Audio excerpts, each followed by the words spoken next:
Okay, we're going to look at using channels to create, store, and load high-quality selections. So here's a particular image for which this method of using channels can really come in handy. Let's say we want to manipulate the sky and foreground separately, but we've got this tree, which is causing a bit of an issue here because there's all this fine detail and we want to isolate the sky detail in between all of the branches and leaves. So we would typically struggle to create a decent selection. But what we can do is move across to the Channels panel here. And the first step is to identify the channel that contains the most contrast between the trees, branches and leaves and the sky in the background here. So to begin previewing the channels individually, we can simply click them like so. So there's the red channel, there's the green channel, and there's the blue channel. Looks like we have a winner. So what we want to do next is look at the pixel blue channel here, right click it and choose Create Grayscale Layer. Okay, and then quickly just to turn all of our channels back on so we get a proper RGB mix, we can click this icon here. So we've got our grayscale pixel layer that contains a good amount of contrast between the foreground and background. We will then exacerbate this, so we'll go in, add a brightness and contrast adjustment, and we will nest it into this grayscale layer. Then we can increase the contrast, perhaps bump the brightness up as well. And then further to that, we'll add a levels adjustment. Once again, nest it into the grayscale layer. And then we can just tweak the black and white levels ever so slightly. Just a word of warning, don't go too crazy with the white level because you'll begin to clip detail in the foreground area here, which you actually need to create a decent selection. Okay, once we're happy with using that as our basis for a selection, we can right-click the pixel layer and choose Rasterize here. Okay, that has now created a rasterized grayscale layer that we can use to help us create a really decent selection. So to create this selection, I'm going to jump in and use the Flood Select tool, uncheck Contiguous here, and we're going to sample a bit of the sky here and just drag right, which will increase the tolerance until we've covered all of the sky. And it looks like we've made a pretty decent selection of the sky here. So to tidy this up, as you'll notice, there are some areas in the foreground that have also been selected.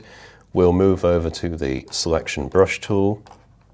We'll just add that bit of the sky into the selection. And then to get rid of these areas in the foreground, we'll change to the Subtract mode and just paint them out.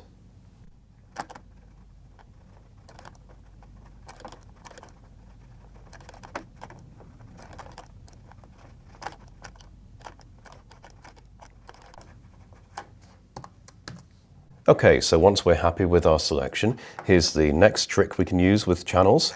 We have down here our pixel selection, which comprises the selection information here. We can simply right-click this and choose Create Spare Channel. Okay, so we can then right-click this channel, choose Rename, and enter Selection.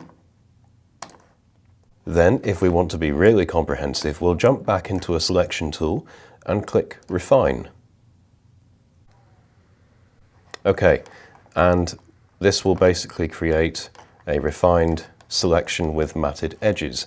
Now, we may or may not even use this, but what we can do is click Apply and right-click, Create Spare Channel, and then rename it as Selection Refined.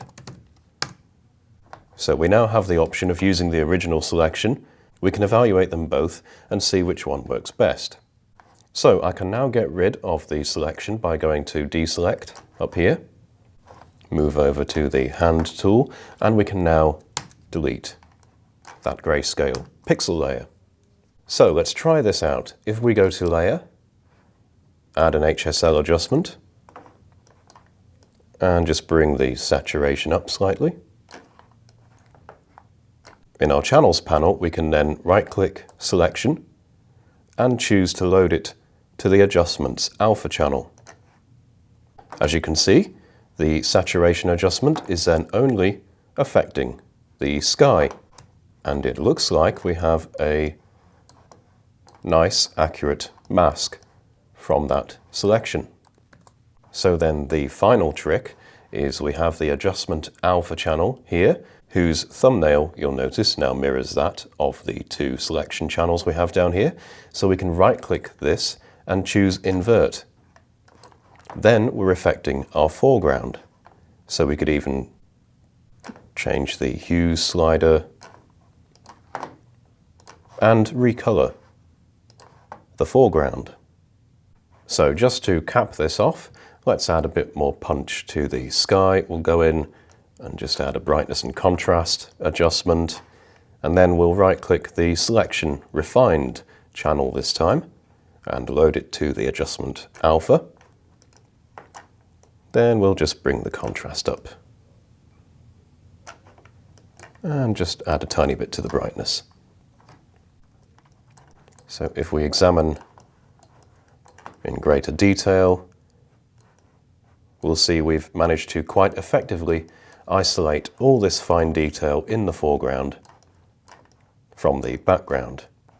Here's something just to be aware of. In this image, we do have some fringing around the branches and leaves. When we examine in closer detail, defringing is an operation you typically want to be doing before you even think about creating selections from grayscale layers, etc. Well, hopefully that's highlighted another great use for channels for you. If you have any questions or queries, please do ask on the Affinity forums. Thank you for watching.